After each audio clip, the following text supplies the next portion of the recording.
So, you conquer northern India. What's the first thing on your to-do list? Consolidate power? Establish a bureaucracy?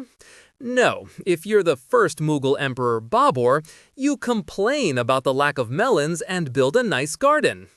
Coming from the sophisticated Timurid courts of Central Asia, Babur found India dusty, hot, and utterly devoid of the geometrically perfect gardens he loved.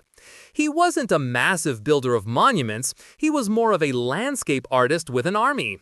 He built the Arambagh, not as a show of force, but because he just wanted a decent place to sit. This obsession with imposing order on nature, with creating paradise on earth, became a core Mughal family value. A very, very expensive family value. It started with running water and symmetrical flower beds. It would eventually escalate to covering entire cities in carved white marble. An entirely predictable trajectory for anyone with a limitless budget and a superiority complex. Babur's son, Humayun, had a bit of a rough go. He inherited an empire, lost it, wandered in exile for 15 years, and then got it back just in time to fall down some library stairs and die. A truly stellar career.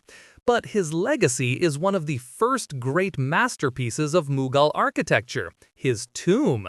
Commissioned by his first wife, Hamida Banu Begum, it's a statement of such serene, symmetrical perfection that you'd never guess it was for a guy whose life was a series of unfortunate events. This was the building that really set the template. It's a massive red sandstone structure, topped with a double dome of white marble, sitting in the middle of a charbagh, a 4-part paradise garden. It was the first of its kind on this scale in India, a glorious fusion of Persian concepts and Indian craftsmanship.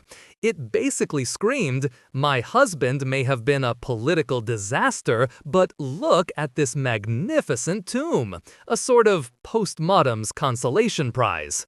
Then came Akbar, aptly named the Great. He was a genius at administration, warfare, and religious tolerance.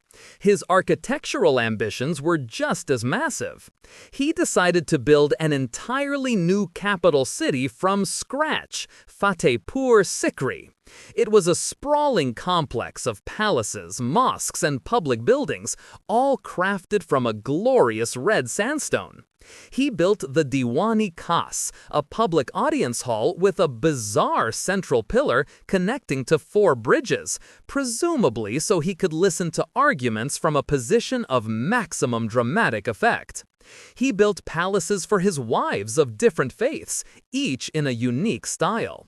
It was a masterpiece of syncretic architecture, a symbol of a unified empire.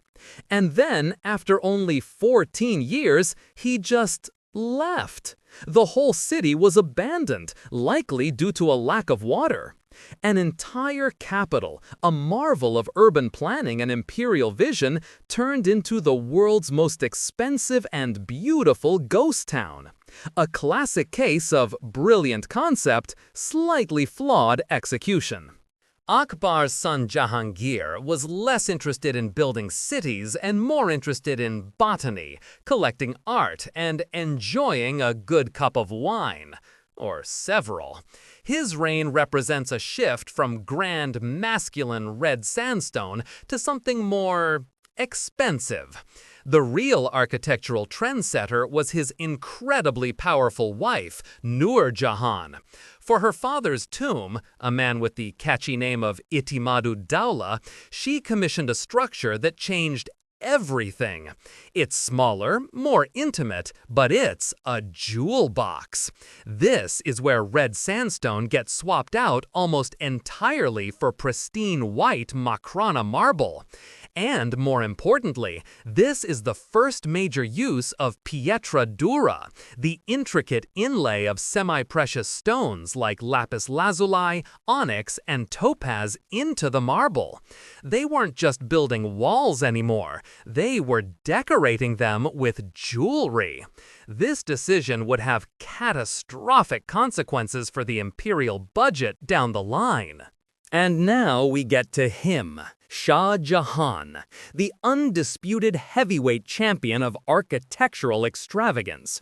He saw his predecessor's work and apparently thought, cute, hold my sharbat. For him, building wasn't a hobby, it was a compulsion. He rebuilt huge sections of the Agra fort, replacing red sandstone with, you guessed it, white marble pavilions. He then built an entire new capital, Shah Jahanabad in Delhi, with the colossal red fort at its heart. Inside, more marble palaces. But of course, his magnum opus was the memorial for his favorite wife, Mumtaz Mahal, the Taj Mahal. It took over 20 years and 20,000 workers. The marble was dragged by over 1,000 elephants from 250 miles away. The semi-precious stones for the pietra dura were brought from all over Asia. It's not a building, it's a declaration that the laws of economics do not apply to you. It's the most beautiful monument to love, or possibly to the idea that grief is best expressed by spending a kingdom's GDP on a single building. After the marble-encrusted party comes the hangover, and the hangover's name was Aurangzeb. Shah Jahan's son was his polar opposite, a devout, austere, and ruthless military man who saw his father's projects for what they were, a fiscal black hole. He famously imprisoned his father in the Agra fort with a lovely view of the Taj Mahal monument he could see but never touch again, a poetically cruel move. Aurangzeb's reign was long and filled with constant warfare, which is also expensive, but in a less aesthetically pleasing way. He did commission one last grand imperial structure, the Badshahi Mosque in Lahore. It's enormous, impressive, and still made of red sandstone, a deliberate step back from his father's marble addiction. But it was the end of an era. The treasury was drained, the empire was overstretched, and there was simply no money left for gem-inlaid palaces.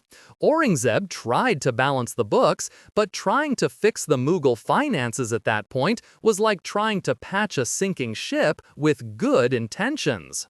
With the central treasury empty and the empire slowly fracturing, the age of architectural titans was over. What followed was less impressive. Later Mughal rulers and nobles still wanted the grandeur of their ancestors, but they had to make do with couch cushion money. The perfect example is the tomb of Safdar Jung in Delhi. From a distance, you might think, oh, another Mughal masterpiece. But get closer, and the illusion shatters. The marble is of lower quality, the sandstone is pale and mismatched. Much of the carving is just molded plaster or stucco. It's trying so hard to be the Taj Mahal, but it's like a tribute band playing the hits slightly out of tune.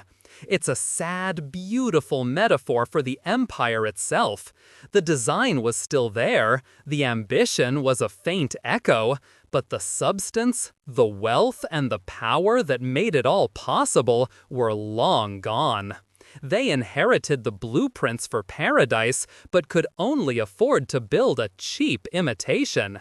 If you enjoyed this video, please like, comment, and subscribe to our channel for more historical insights. Thanks for watching, nerds!